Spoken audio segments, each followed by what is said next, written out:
நீங்கள் உப்பு அதிகமாக எடுக்கிற ஒரு காரணத்தினால உங்கள் கிட்னியோடு சேர்ந்து இந்த 6 விஷயங்களும் உங்கள் உடம்ப அதிகமாக பாதிக்கும்.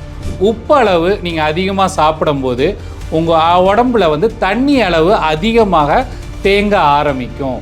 சால்ட் அதிகமாக எடுக்க உங்கள் புரோட்டீன் அளவு யூரினில் வெளியாகிறதும் அதிகமாகுமே தவிர குறையாது. சால்ட் இன்டேக் அதிகமாக இருக்கிறது உங்களோட டயபெட்டிக்ஸோட ஃபங்க்ஷனை குறைய வைக்கும். அனைவருக்கும் வணக்கம். நான் உங்கள் டாக்டர் பிரகாஷ். இன்றைய ஆரோக்கிய விழிப்புணர்வு பகுதியில் kidney failure stage 3, stage 4, stage 5 இந்த மாதிரி உங்களுக்கு சொன்னதுக்கப்புறம் முதல்ல டாக்டர் சொல்கிற ஒரு விஷயம் என்னென்னா, சால்ட் ரெஸ்ட்ரிக்டட் டயட், உப்பு அளவை வந்து உணவில் குறைக்கணும் அப்படின்றத வந்து கண்டிப்பாக சொல்லுவாங்க.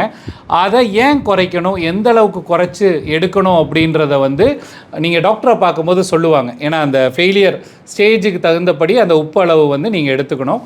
சப்போஸ் உப்பு வந்து குறைவாக எடுத்துக்கலை, எப்பவும் போல தான் சாப்பிடுவீங்க அப்படின்ற ஒரு எண்ணத்தில் இருந்தாலும் சரி, இல்லை உப்பு ஏன் குறைச்சி எடுக்கணும் அப்படின்ற ஒரு கேள்விக்கு விடையாக நான் சொல்கிறத வந்து நீங்கள் கவனமாக கேட்டுக்கோங்க. முதல்ல உப்பு அளவு நீங்கள் அதிகமாக சாப்பிடும்போது உங்கள் உடம்புல வந்து தண்ணி அளவு அதிகமாக தேங்க ஆரம்பிக்கும். அதாவது வாட்டர் ரிட்டன்ஷன் அப்படின்னு சொல்லுவாங்க.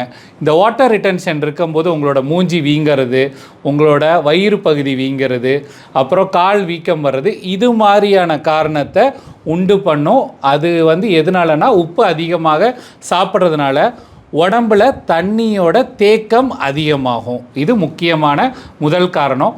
ரெண்டாவது காரணம் வந்து உப்பு அதிகமாக சாப்பிட்டாலே, இல்லை உங்கள் கிட்னி ஃபங்க்ஷன் குறைவாக இருக்கும்போது உப்பு நீங்கள் வந்து நார்மலாக சாப்பிட்ற மாதிரி சாப்பிட்டாலே அடுத்த அதிகமாகக்கூடிய விஷயம் என்னென்னா, உங்களோட இரத்த அழுத்தம், பிளட் ப்ரெஷர் அதிகமாகிறது. இதுக்கு என்ன காரணம் அப்படின்னா, உங்களோட உப்பளவு அதிகமாகும் போது இரத்த குழாயில் இரத்த ஓட்டம் அதிகமாக போகும். அப்போ வந்து உங்களோட இரத்த அழுத்தம் அதிகமாகும், இன்க்ரீஸ் இன் பிளட் ப்ரெஷர். இது ரெண்டாவது காரணம். மூணாவது காரணம் வந்து உடம்புல வாட்டர் ரிட்டன்ஷன் அதிகமாக இருக்குது, பிளட் ப்ரெஷர் அதிகமாக இருக்குது. அடுத்தது இது என்ன செய்யும், மூணாவதாக உங்களோட ஹார்ட்டை போய் டேமேஜ் பண்ண ஆரம்பிக்கும். நீண்ட காலம் இந்த மாதிரியே உங்களோட ரத்த அழுத்தம் அதிகமாக இருக்குது, உங்கள் உடம்புல வாட்டர் ரிட்டன்ஷன் அதிகமாக இருந்துச்சுன்னா உங்களோட ஹார்ட் வீங்கிறதுக்கு அதிக வாய்ப்பு இருக்குது, ஹார்ட் ஃபெயிலியர் ஆகிறதுக்கும் அதிக வாய்ப்பு இருக்குது, ஹார்ட் டேமேஜ் ஆகிறதுக்கும் அதிக வாய்ப்பு இருக்குது. இது மூணாவது காரணம். நாலாவது வந்து இப்போ உப்பளவு அதிகமாக ஆகும்போது உங்கள் கிட்னிக்குள்ளே இருக்கிற ஒரு இன்ட்ராக்ளோமருலார் ப்ரெஷர்னு சொல்லுவாங்க, அதுவும் அதிகமாகும். அப்படி அதிகமாகும்போது அது என்ன செய்யும்னா, உடம்புல இருந்து நிறைய புரோட்டீனை வந்து வெளியாக்கும். ஸோ அதனால் நீங்கள் சால்ட் அதிகமாக எடுக்க உங்கள் புரோட்டீன் அளவு யூரினில் வெளியாகிறதும் அதிகமாகுமே தவிர குறையாது. ஸோ அஞ்சாவது விஷயம் வந்து, சால்ட் நீங்கள் அதிகமாக சாப்பிடும்போது சாப்பாட்டில் உங்கள் உடம்புல இயற்கையாகவே தண்ணி குடிக்கிறதுக்கு உண்டான தாக்கம் அதிகமாகும். அந்த தேர்ஸ்ட் அதிகமாக என்னாகும், நீங்கள் தண்ணியை அதிகமாக குடிப்பீங்க. ஆல்ரெடி உங்களுக்கு வந்து salt restricted diet, water restriction doctor கண்டிப்பாக உங்களுக்கு சொல்லியிருப்பாங்க. ஸ்டேஜ் 5 இருக்கிறவங்க, ஹார்ட் ஃபெயிலியர் இருக்கிறவங்க 500 ml மேலே குடிக்கக்கூடாது அப்படின்னு சொல்லியிருப்பாங்க. உப்பு அதிகமாக நீங்கள் சாப்பிடும்போது உங்கள் உணவில் தண்ணி தாகம் அதிகமாக எடுக்கும், அதனால தண்ணி நீங்கள் அதிகமாக குடிப்பீங்க. ஆறாவது விஷயம், நீங்கள் இந்த உப்பு அதிகமாக எடுக்கும்போது டாக்டர் என்ன சொல்லுவாங்க, உடம்புல தண்ணி அதிகமாக இருக்கும்போது தண்ணியை வெளியாக்குறதுக்குன்னு ஒரு மருந்து கொடுப்பாங்க.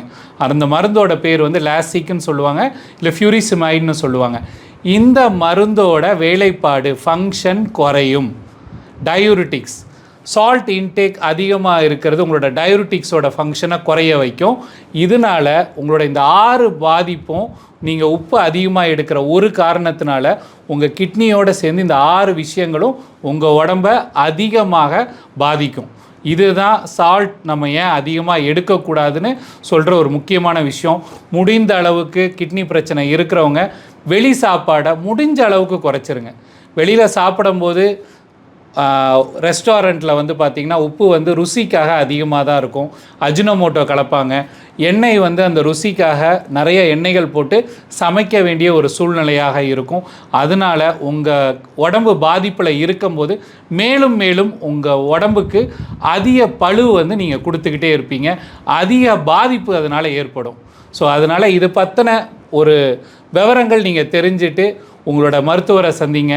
எங்களோட ஆலோசனை நீங்கள் தேவைப்பட்டுச்சுனாலும் கீழ் உள்ள நம்பருக்கு காண்டாக்ட் பண்ணிட்டு எங்களை நீங்கள் சந்திக்கலாம். நன்றி, வணக்கம்.